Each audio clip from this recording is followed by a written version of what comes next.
Hello again, and welcome to the next episode of Outcomes. I'm your host, Barrett King, and I think it's been a little while. I think it's been, at this point, maybe a few weeks since our last episode. Forgive me, team. I changed jobs. I changed a little bit of an industry flip, and because of that, have been slightly MIA on you all, and I hope you forgive me. Your DMs are not unnoticed. That said, I wanted to come back with a little bit of flair. I've got somebody I'm pretty fired up about. Will is the head, chief ninja in charge, and overarching person that runs partnerships over at Reveal. Now, super awesome dude. He's on the show for the first time, and I'm fired up about this. So my friend, welcome. Thank you. I'm excited to chat. And if it helps out the ecosystem, then I'm doing my job right. That's all that matters, right? Crushing it. Are you, so let's talk about this first and foremost. Like, let's level set on this. Are you a fan of partnerships? Do you live partnerships? I have actually never asked that question, but I'm curious because I'm going to ask you what partnerships mean to you in a second. So I want to hear that first.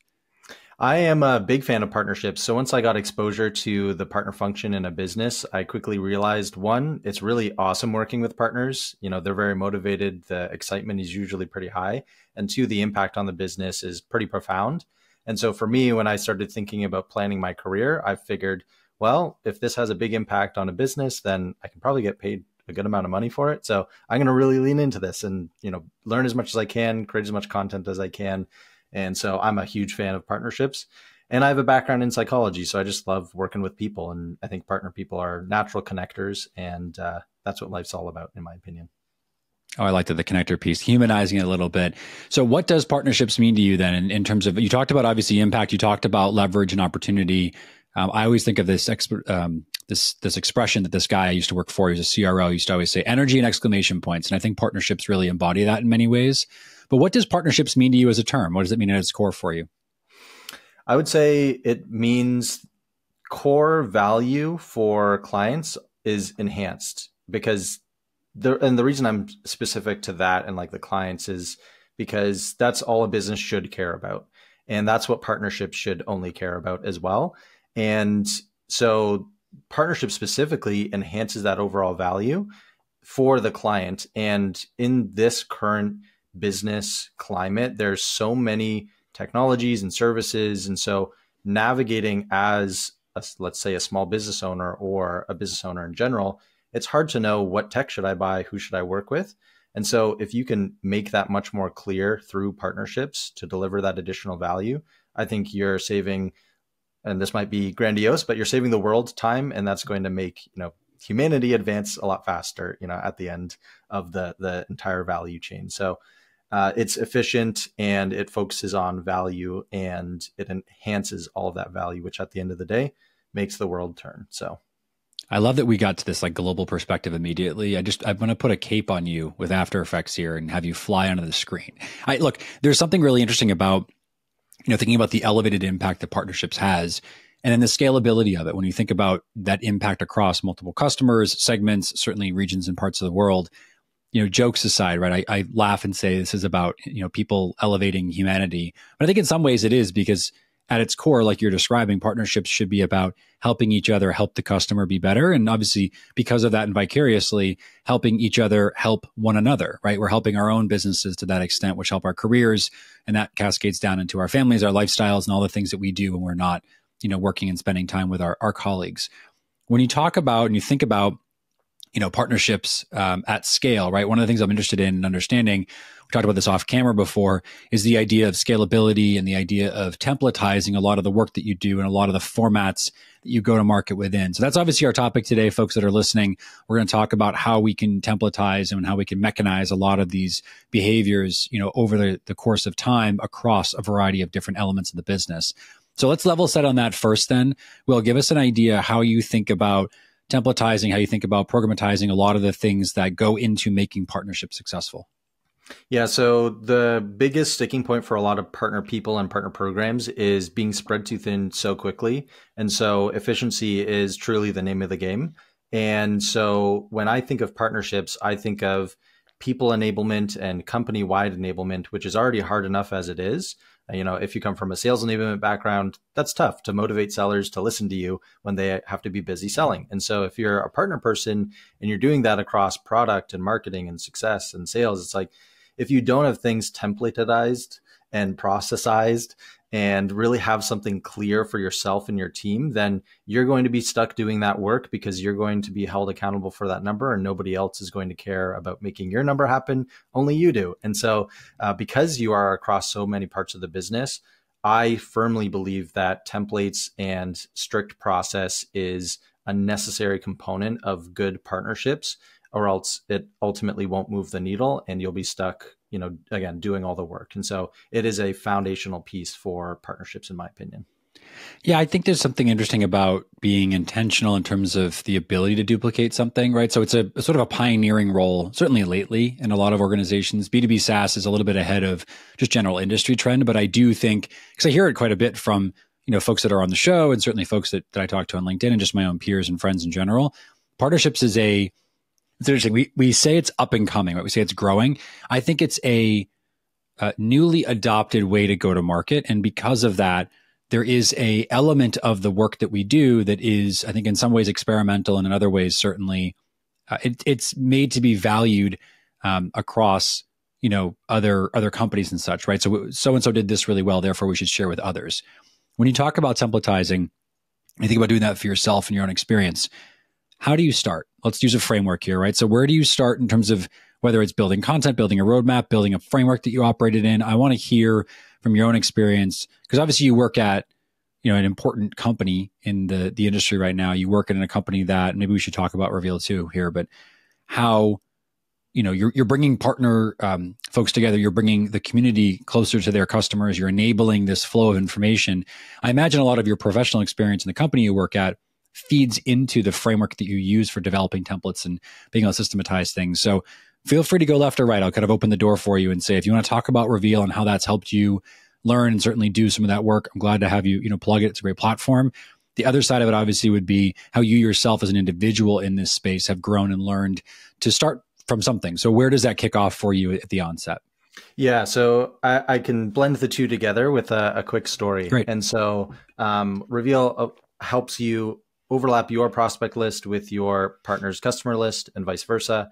And it really helps with focus on which accounts should I be working on and which partners should I be working with. And so that focus is a core element of, like what I just said, you need to be efficient as a partner person. And so obviously tools are really good for that. But the learning experience that I had was you can have the accounts of who you're focusing on and know which partners you're working with. But once you deploy that to the rest of your team, that doesn't mean that they're going to take action just because you say, hey, this partner can help us. You need to further enable those people. And so what I've been experiencing is, sellers don't always know how to engage with partners. Even at a partner tech company, we're not perfect at it. We have good reps and, reps who are not as adept at it. And so that requires a lot of enablement. And for me, I'm held accountable for a number. I can't just assume because we live in this space that they're just going to get it. And so I actually over-indexed on the other side where I'm like, well, I kind of need to prove myself and show that, if I'm at this company, and it needs to be a really good process, not only for our partners, but also for everyone else internally to continue to build that trust. And so I go as low, or maybe not even as low, but like as simple as, what is the ask in, the Slack channel or the email that's being sent out? It needs to be crystal clear. It needs to be yes, no questions. And so instead of me just telling my sales reps, hey, this is how you have to do it, I say, hey, copy and paste this because you're not the one who has to do the thinking about this. You're selling. You need to just build pipeline and close deals. Obviously, you need to collaborate with our partners too, but it's on me to make sure that process is as smooth as possible. And instead of you spending 30 minutes thinking about, oh, what do I say? What should I put in the message? What question should I ask? I've given that for you already. And that's interesting. Let me jump in for a second. Let's stop on that for a second, because it's important to talk about the fact that you went to the simplest thing, which is how we communicate. And I've talked to folks about perhaps a version of this before where they say things like, well, we have this operating model, which is like solve for the customer, right? I worked at HubSpot for years. So we say solve for the customer. What does that actually mean? Assume good intent. What does that actually mean? I like this idea of, maybe it's empowerment's the right word, empowerment through this concept of delivering a framework in which to operate in. I myself have done it for what it's worth. I the solution architect that works for me right now. She's exceptional. And we observed very quickly early on that the way she interacts with the team is a bit all over the place. We look for some standardization. So we put a prompt into Slack. So anytime someone wants to request help, there's 10 questions they have to answer, some links they have to drop in. It creates predictability and scalability. You're talking about taking that, deploying it into your team and saying, when you interact with a partner, when you interact with your peers, when you talk about this stuff, let's give a standard language to work from. And I think that's really fantastic. Where did that come from? It sounds like it was observation for you, perhaps, or did you learn that from somewhere? So I've always thought through the lens of a seller. Sellers don't want to use, the assets that marketing gives them because the message that's going to be sent out is, not a sales message, it's a marketing message. So this pre-written copy, they're not going to use it. They don't want to play in another system. They want to work in their CRM, maybe LinkedIn, and then their engagement system for sending out emails and whatnot. Like they don't want to work anywhere else. They don't want to go in another tool. And so when I think of what is a seller's world, and I did sales for 2 years, so I have, some exposure to this. I fell prey to all these things as well, where I'm like, I wanted to work with marketing and I was eager, maybe the most eager out of the sales team. But at the end of the day, I'm like, this message, it sucks. Like, I'm not going to use this. I have to rewrite it and I have to do the thinking. And that was a friction point. And so when I think of how does this impact the bottom line, my work with the sales team, I have to think like a seller. And I think marketers should think like sellers too. It shouldn't be that, again, I'm expecting them to know the play and how they should engage and what language they should use, because they're going to second guess themselves. And I have a very quick story about this. So I was working with a partner. They were reaching out to our CSMs and they said, the CSMs, they're not really engaging. And I said, instead of me going to the CSM and saying, hey, you got to engage with our partner, I said, hey, partner, how are you asking the question? And they said, well, I asked, would you be comfortable making this introduction? And I said, there it is. Would I be comfortable making this introduction? I'm going to think of all the ways why I wouldn't be comfortable, because I'm having to figure out this feeling, which is ambiguous. And so, me thinking about how would I write that? I don't know. Do I feel good today? Maybe tomorrow I'll feel comfortable about it. It's very ambiguous and it's not clear what the action is. It's simple. The language is easy to understand, but the actual action and the next step is not clear. And so I said, hey, change your ask to, can you make an introduction? Here's some brief information as to why. And oh, by the way, here's an email that you can send. They said, great, I'm going to try that. They did it over the next 2 weeks. And then they said, wow, it was a night and day difference. And the reason was because of the language used, but also I would say most importantly, to empower that CSM, they don't have to do the thinking. They don't need to think about what's the context, what's the message, why am I doing this? Do I feel comfortable about doing it or not? It's not ambiguous, it's clear. And so when I think about these templates, I think through the lens of a seller, because at the end of the day, salespeople, I would say, are the best litmus test on whether or not what you're actually doing is valuable, because they only spend time doing things that are revenue generating. And so if they're not spending time with you, you got to look at why. And it's potentially, most likely, in my opinion, the messaging and the language that's being used, and they don't know the clear path to that goal. And I like to frame it as it should be like a 30-second to 3-minute task at most. They can do it in between their meetings. It shouldn't be something that they actually have to think about, because they're going to say, well, that takes me 30 minutes and I'm not going to do that until next week. Yeah. Yeah. Actually, it's funny. Well, maybe interesting. There's an overlap here. Jill Rowley and I talked about the power of language on the show. It was a long while back. I know you know each other. And what she and I described was this idea, specifically around, is a partner somebody like an organization or another business that works with you? Is a partner, like you hear some folks talk about customers, right? I work at a revenue management firm now. We're a partner of HubSpot's. So there's a dynamic there. We also partner with our customers. And I was very adverse to that language in the beginning. We don't partner with them. We sell to them and then we service them. Truth is, actually, we don't. We technically sell, I guess, in some regards, right? Because I have an advising team that is compensated against, outcomes in terms of actually getting new customers. But we have to work with these customers. They have to provide materials and they have to be collaborative. It's a go-to-market role that we're supporting. Therefore, we are a part of their company in some ways. So therefore, it is a partnership. What's fascinating about what you're describing is your level setting on language. You're framing into easy paths of return for both parties. If I ask you for this and I empower you with the tools to say yes and then go and take a tactical outcome-based, motion against it, all of a sudden now you've got an easy way to not just say yes, but then do something with it. There's something really valuable about that. We've got a few minutes left. I'm curious, Will, in your experience then, are there 3 or 4 things that you could advise, the listeners on that you found really impactful? So it sounds like one of them is observing where these intersections of perhaps ease of streamline. So questions that are being asked between the partner and your organization. How do you templatize that? You talked about templatizing perhaps the way your team then communicates with the partner. So we've got 2.